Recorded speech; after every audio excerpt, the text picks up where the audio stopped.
2023 जब आया तो हम सब ने अपने अपने न्यू ईयर रेजोल्यूशन बनाए। गौतम अदानी ने भी बनाए होंगे और शायद उनका न्यू ईयर रेजोल्यूशन ये होगा कि वो इस साल दुनिया के सबसे अमीर आदमी बनेंगे और वो इसके लिए काम भी करने लग गए होंगे, क्योंकि 24 जनवरी तक सब चंगासी और फिर 24 जनवरी को एक रिपोर्ट आती है। आपने कहावत सुनी होगी, a single sheet of paper can't decide my future. Well, इस वक्त गौतम अदानी ना तो ये कहावत सुननी पसंद करेंगे और कहनी तो बिल्कुल नहीं, क्योंकि इस एक रिपोर्ट ने, मतलब गौतम अदानी की स्कूल की रिपोर्ट ने उनकी नाक में इतना दम नहीं किया होगा जितना कि इस एक रिपोर्ट ने कर दिया।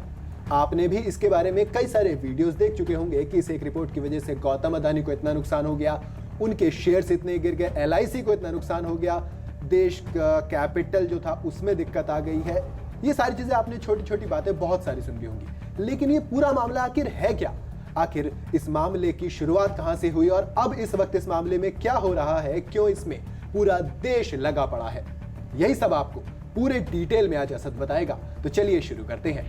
कहानी शुरू होती है 24 जनवरी से। 24 जनवरी को अमेरिका की शॉर्ट सेलर कंपनी हिंडनबर्ग एक रिपोर्ट दुनिया के सामने लाती है। इस रिपोर्ट में वो अदानी ग्रुप पर आरोप लगाती है कि उन्होंने शेयर्स में कुछ हेरफेर यानी कि मैनिपुलेशन की है।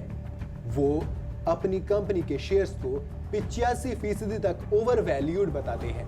इसके साथ ही रिपोर्ट में अडानी समूह पर शेल कंपनियां बनाकर स्टॉक्स में हेरफेर और धोखाधड़ी करने के भी आरोप लगे।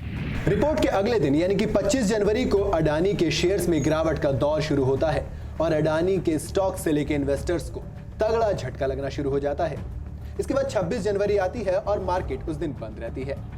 अगले दिन 27 जनवरी को मार्केट खुलती है और शेयर्स एक बार फिर से बहुत तेजी से नीचे गिरना शुरू कर देते हैं। इसी बीच अडानी ग्रुप सामने आता है और वो कहता है कि ये रिपोर्ट बिल्कुल गलत है, इसमें जो आरोप लगाए गए हैं उन्हें वो सिरे से खारिज कर देते हैं और इसे अपने FPO के खिलाफ साजिश बताते हैं, क्योंकि उनका FPO आना था और इससे, इस रिपोर्ट से उस FPO को एक बड़ा झटका लग सकता था, इसलिए उन्होंने इसे साजिश बता दिया।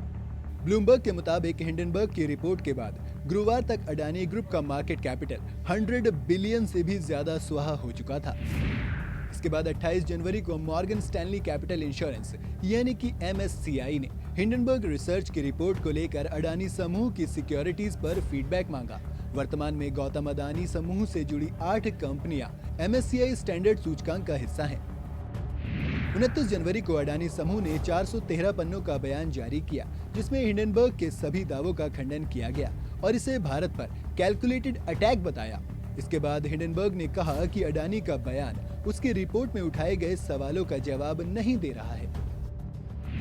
शेयरों में गिरावट के साथ साथ जो अडानी दुनिया के सबसे अमीर बनने की उम्मीद लगा रहे थे, वो इस एक हफ्ते में टॉप 15 से भी बाहर हो गए। इस बीच अडानी ग्रुप का FPO 27 जनवरी को ओपन होकर 31 जनवरी को बंद हुआ। सुस्त शुरुआत के बाद आखिरी दिन FPO फुली सब्सक्राइब हो गया।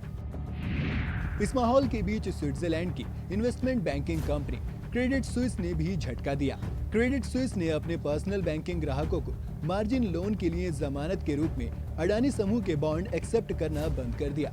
ब्लूमबर्ग की रिपोर्ट के मुताबिक सिटी ग्रुप इंक ने भी गौतम अदानी की फर्मों के समूह की सिक्योरिटीज को स्वीकार करना बंद कर दिया है। 1 फरवरी को अडानी एंटरप्राइजेज ने FPO को रद्द करने का ऐलान किया। अडानी ग्रुप ने इसे नैतिक आधार पर लिया गया फैसला बताया। इसी बीच फोर्ब्स की रिपोर्ट में बताया गया है कि अडानी एंटरप्राइजेज ने FPO को मैनेज करने के लिए जिन 10 कंपनियों को रखा था, उनमें से 2 ऐसी कंपनी भी हैं जिनका जिक्र हिंडनबर्ग की रिसर्च रिपोर्ट में भी किया गया है। अब अगर आखिरी पॉइंट की बात करें तो अब अडानी ग्रुप पर RBI ने भी सख्ती का रुख अपना लिया है। उसने भारतीय बैंकों से ये जानकारी मांगी है कि तुम हमें बताओ कि किस किस बैंक ने कितना कितना लोन अडानी ग्रुप को दे रखा है।